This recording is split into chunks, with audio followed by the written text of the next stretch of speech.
दुनिया में 26 करोड़ लोग डिप्रेशन का शिकार। भारत में 19 करोड़ लोग जूझ रहे मानसिक बीमारी से। हर साल 8 लाख लोग करते हैं आत्महत्या। वर्ल्ड इकोनॉमी को हर साल 75 लाख करोड़ का नुकसान।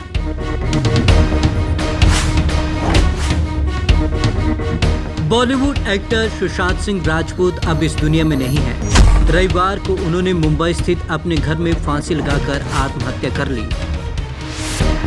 सुशांत की आत्महत्या की खबर आने के बाद सोशल मीडिया पर मेंटल हेल्थ को लेकर चर्चा भी होने लगी है। ऐसा इसलिए क्योंकि सुशांत पिछले 6 महीने से डिप्रेशन में थे और अपना इलाज करवा रहे थे।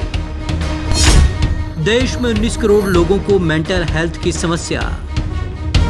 मेंटल हेल्थ बहुत गंभीर विषय रहा है, लेकिन इस पर कभी उतना खास ध्यान नहीं दिया गया। पिछले साल दिसंबर में साइंस जर्नल द लैंसेट की एक रिपोर्ट आई थी। इस रिपोर्ट के मुताबिक देश में 2017 तक 19.73 करोड़ लोग यानी कि कुल आबादी का 15% किसी न किसी मानसिक बीमारी से जूझ रहे थे। यानी कि हर 7 में से एक भारतीय बीमार है। इनमें से भी 4.57 करोड़ डिप्रेशन और 4.49 करोड़ एंजाइटी का शिकार हैं। हर साल 8 लाख लोग कर लेते हैं खुदकुशी। WHO के आंकड़े बताते हैं कि हर साल 8 लाख लोग मानसिक बीमारी से तंग आकर आत्महत्या कर लेते हैं। इसके अलावा हजारों लोग ऐसे भी होते हैं जो आत्महत्या की कोशिश करते हैं। आत्महत्या की सबसे बड़ी वजह डिप्रेशन। आत्महत्या की सबसे बड़ी वजह डिप्रेशन और एंजाइटी है। WHO के मुताबिक दुनिया भर में 26 करोड़ से ज्यादा लोग डिप्रेशन से जूझ रहे हैं। 15 से 29 साल की उम्र के लोगों में आत्महत्या की दूसरी सबसे बड़ी वजह डिप्रेशन ही है। भारत में आंकड़े और भी चौंकाने वाले। भारत में इसके आंकड़े और भी चौंकाने वाले हैं। WHO के मुताबिक भारत में हर साल 1 लाख लोगों में से 16.3 लोग मानसिक बीमारी से लड़ते लड़ते आत्महत्या कर लेते हैं। इस मामले में भारत रूस के बाद दूसरे नंबर पर है। रूस में 1 लाख लोगों में से 26.5 लोग सुसाइड करते हैं। 5 साल में 52,000 लोगों ने की खुदकुशी।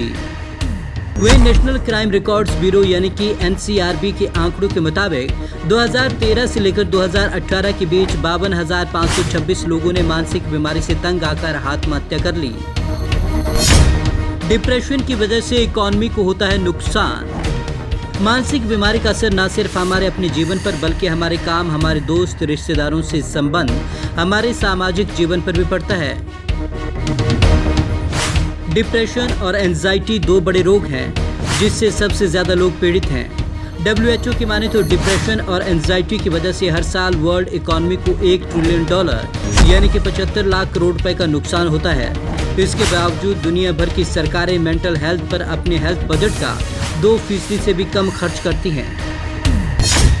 हमारे देश में मेंटल हेल्थ को लेकर क्या व्यवस्था। मेंटल हेल्थ पर कम कर दिया बजट। 2018-19 के बजट में मेंटल हेल्थ को लेकर 50 करोड़ रुपए रखे थे। 2019-20 में घटाकर 40 करोड़ रुपए हो गए। WHO के मुताबिक 2017 में हर भारतीय की मेंटल हेल्थ पर साल भर में सिर्फ 4 रुपए खर्च होते हैं। साइकियाट्रिस्ट की बेहद कमी। नेशनल मेंटल हेल्थ सर्वे 2015-16 के मुताबिक देश में 9,000 साइकियाट्रिस्ट हैं, जबकि हर साल करीब 700 साइकियाट्रिस्ट ग्रेजुएट होते हैं। हमारे देश में हर साल 1 लाख आबादी पर सिर्फ 0.75 साइकियाट्रिस्ट हैं, जबकि इतनी आबादी पर कम से कम 3 साइकियाट्रिस्ट होने चाहिए। इस हिसाब से देश में 36,000 साइकियाट्रिस्ट होने चाहिए। अस्पतालों में बेड की भी कमी। हमारे देश में न सिर्फ साइकियाट्रिस्ट बल्कि बेड की भी कमी है। WHO के मुताबिक 2017 में देश में मेंटल अस्पतालों में हर 1 लाख आबादी पर 1.4 बेड थे, जबकि हर साल 7 मरीज भर्ती होते थे। जबकि सामान्य अस्पतालों में हर 1 लाख आबादी पर 0.6 बेड हैं और इनमें हर साल 4 से ज्यादा मरीज आते हैं। महंगा इलाज और मजाक उड़ने का भी डर। हमारे देश में अगर कोई मेंटल हेल्थ से चुपचाप जूझता है तो उसके 2 कारण हैं। पहला महंगा इलाज और दूसरा मजाक उड़ना। एक अनुमान के मुताबिक अगर आप डिप्रेशन से जूझ रहे हैं तो साइकियाट्रिस्ट के हर सेशन के लिए 1,000 से 5,000 रुपए तक चुकाने पड़ते हैं। हर महीने कम से कम ऐसे 3 सेशन होते हैं। सेशन के खर्च के अलावा दवाइयों का खर्च भी बहुत होता है। वहीं एंजाइटी के लिए भी हर सेशन के लिए 3,000 रुपए की फीस लगती है। कारपोरेट सेक्टर के 42.5% कर्मचारी डिप्रेशन का शिकार।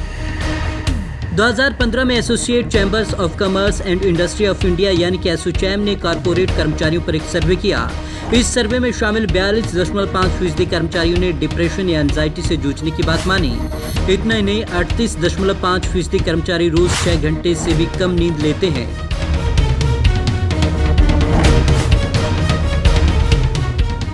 Bureau report, Punjab Kesari TV, Chandigarh.